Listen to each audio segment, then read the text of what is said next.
Hey, it's Drew, and today I am going to show you the transmitter side breadboard prototype for my analog to digital FPV video thing for drone racing, not racing. So you can see we have a potentiometer here that has an analog signal that's being converted to 8 digital bits that represent it.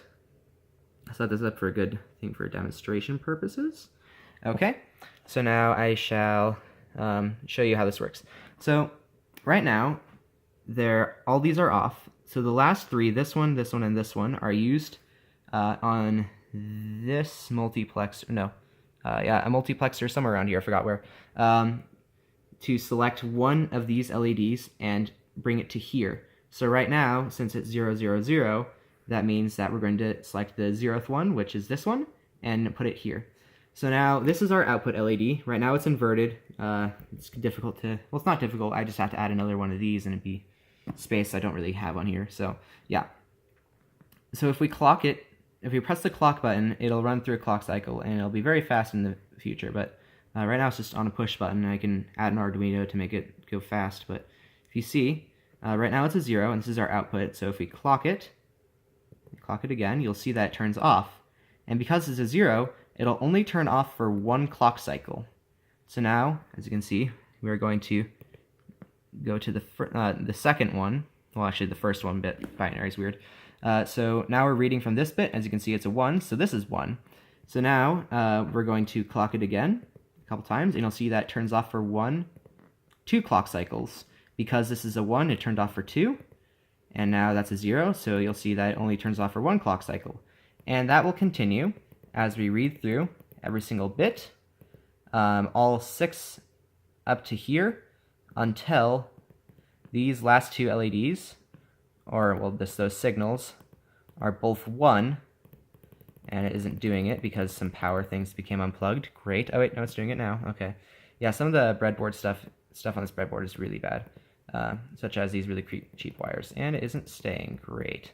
Okay, one second. Let me just try plugging in these wires a little bit more, because this breadboard was like ridiculously cheap when I bought it, and it's probably crap. And it is crap, so yeah.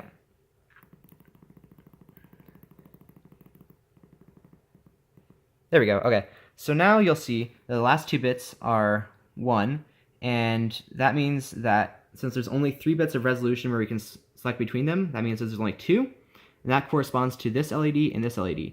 So this transmitter will ignore the last 2. In this, right now there's only 8 LEDs, but I plan to upgrade that to having it be 16. Well, I'm going to have a 12-bit ADC, analog digital converter. Right now it's just an 8-bit one.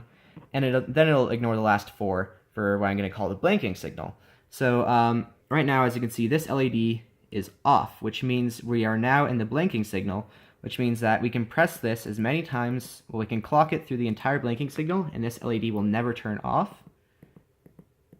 I'll explain why that's important in a second. Now that we're out of the blanking signal, you'll see us start flashing again to transmit data. However, not all these bits here are of the same significance, if that makes any sense to this signal. This first one is the most, then the second from most and whatever. So that was kind of a weird way to say it. But anyway, essentially, we need to figure out a way to understand which one of these is the first, because if we were to just have it transmitting constantly with no blanking signal, then it would just be constant data and no gap in between. And what the blanking signal does is that it provides a gap where there is no data being transmitted, so we know that the next piece of data is going to be the first LED here, which is the most significant bit. As you can see, this system works perfectly, and I can run it really, really fast. And if I put these, and actually we'll get smaller ones that are slightly more expensive, and put them all on a tiny circuit board, like about this big, I can get this to run at about 500 megahertz. And the reason why I want to have it running so ridiculously fast is because, well, so-called bandwidth of analog video is 6 megahertz. And that means that basically it requires 6 megahertz at least to modulate it properly. Or sorry, not that, but it's 6 megahertz is how often you need to sample it to get an accurate data set from it.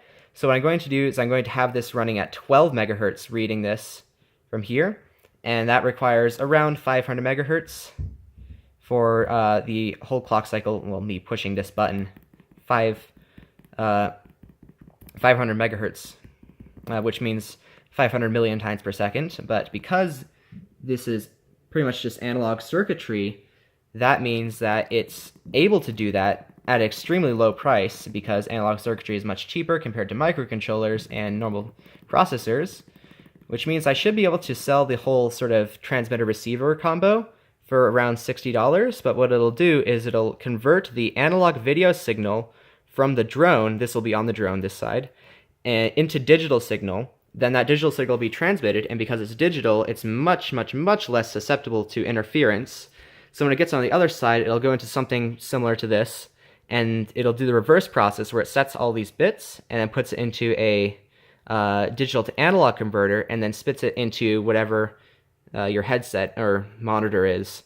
So essentially all the system does is converts the analog video signal into digital, transmits it, then receives it, and converts it back into analog so it works. But what this will do is greatly improve the signal quality, the video quality, and therefore make drone racing easier for people who can afford the system, who want to be competitive. Yeah, that's pretty much it. Bye.